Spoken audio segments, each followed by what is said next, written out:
Spurgeon here with RevZilla, and I am in beautiful Southern California for the launch of the all-new SV650, and it's about damn time that Suzuki has brought this bike back to the US. And that's because they got rid of this bike in 2009, they replaced it with the Gladius, and the Gladius just never won our hearts over the way the little SV did. So look at the new bike. They've gone back to the original round headlight design, they've cleaned up the overall lines in the bike, and this bike looks like it's taking us back in time to what that original SV was. And that original SV was a little multi-use tool in Suzuki's lineup. It was a bike that beginners could get on and they could feel comfortable approaching, yet it was nimble and light enough that advanced riders used it as a track tool to go to the track and really have some fun with it there as well. So it really wore many hats in Suzuki's lineup. So what we've done is we've broken away from the pack and we've come up here to Angeles Crest Highway, which is one of my favorite roads here in LA, to really get some one-on-one time with this bike for the First Ride review. Now, if you're not familiar with that, a First Ride review is where we get on this bike for a few miles. We just give you our initial impressions. In addition to that, we also have full-on bike reviews, gear reviews, parts reviews, as well as countless other videos to aid you in your moto universe. So make sure to subscribe to us on YouTube to keep up with all the video content we have rolling out at RevZilla.com. As for me, I'm gonna suit up and then we're gonna have some fun on this very twisty road.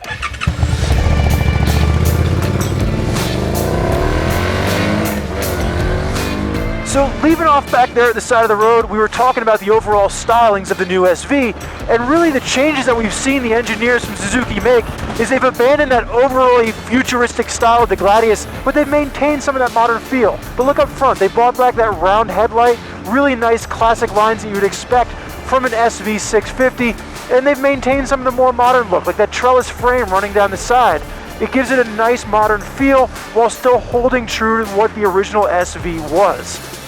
Now, in addition to those styling changes, they've made modifications to the engine. It's still going to be that 650 L-twin that we've really come to love, but they've made it more efficient, and they've done that by making changes to the throttle bodies, the exhaust, as well as the airbox to give this bike about 5 more horsepower. You're looking at like a 75 horsepower total now. The torque curve is going to hit a little bit higher in the RPM range, and you get this really nice linear feel when you're playing around with this bike. So for new riders, you know, you keep it below 5,000 RPM, it's not going to be intimidating, it's going to give you a nice mild response, and then when you get above 5,000 RPM all the way up to the red line just north of 10,000 RPM, it gets really aggressive and it becomes really fun, and that's where I spent most of my time on this bike.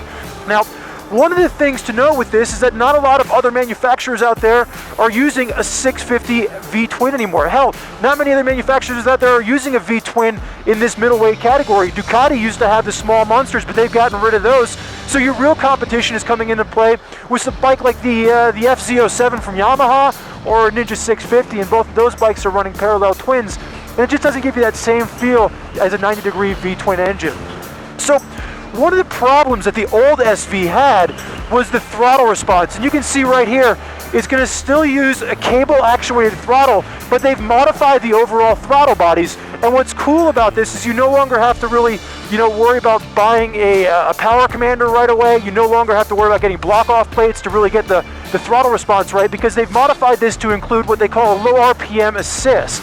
And what that does is it's actuated by my clutch lever, so when I let the clutch out, it opens up a port in the actual throttle bodies, and then what that does is it allows the fuel to come on before I even start pulling back on the throttle. And this is going to be great for new riders as well as advanced riders. So some of the things that you're going to see on this bike that are carryovers from the older version, definitely going to be the brake setup on this. So the brake, it's going to run a dual caliper setup in the front. Each caliper is 2 pistons, and then in the back you have a single piston Nissan caliper. No surprises here. There is going to be an ABS version, but the ABS is going to run you a $500 premium over the $7,000 base price. Now, I'm on the white bike right now. There's also a red version. I got a chance to ride both, but something to consider if you're interested in ABS, only available in the red. Now, with the suspension on this bike, this is the one thing that I would have really loved to have seen Suzuki update. It's that 41mm Showa suspension up front. You do have a single shock out back with 7 positions of preload. And for new riders, it's going to be completely adequate. The suspension didn't disappoint me.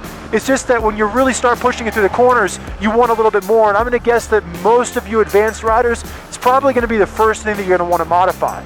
So speaking of modifications, I think Newcomb's Ranch is just a few miles up the road. I'm going to pull over, I'm going to grab some lunch, and then we're going to dive into some of the modifications you might want to consider if you're going to get this bike.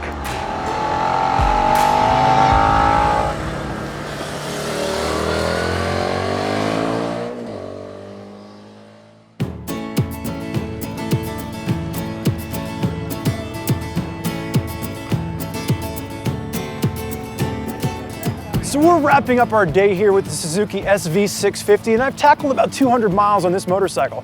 It's great to see that Suzuki's finally coming out with a bike that's going to give Yamaha a run for the money with their FZ07. The fact that this bike comes in around that $7,000 price point is great for two reasons. One, for new riders, if you're looking to step up from something like a 250 or a 300 and get into this bike, there's really not much you have to do. It's an affordable price point. You can get on this bike, you can ride it, and you can have some fun. Now, you might want to throw a new exhaust in there and let that V-twin sing its song a little bit louder, or maybe you want to get rid of that big bulky rear fender with a fender eliminator kit.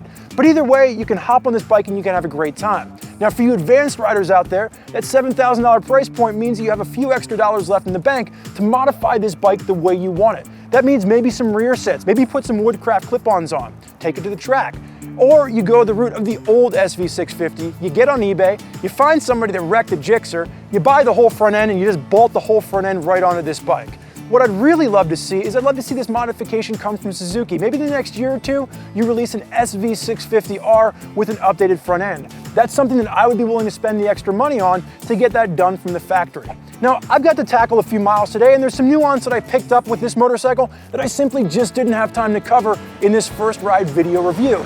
So make sure to head over to Common Tread and read my detailed write-up of the full first ride of the SV650, and make sure to subscribe to us on YouTube to keep up with all the reviews that we have rolling out. From full bike reviews to gear reviews to product reviews, we've got you covered at RevZilla.com. As for me, I'm starving, and Newcomb's has one of the best cheeseburgers around. So I'm gonna run in and grab a burger, and I wanna thank you for joining us for this first ride of the SV650. I'm Spurge. Enjoy the ride.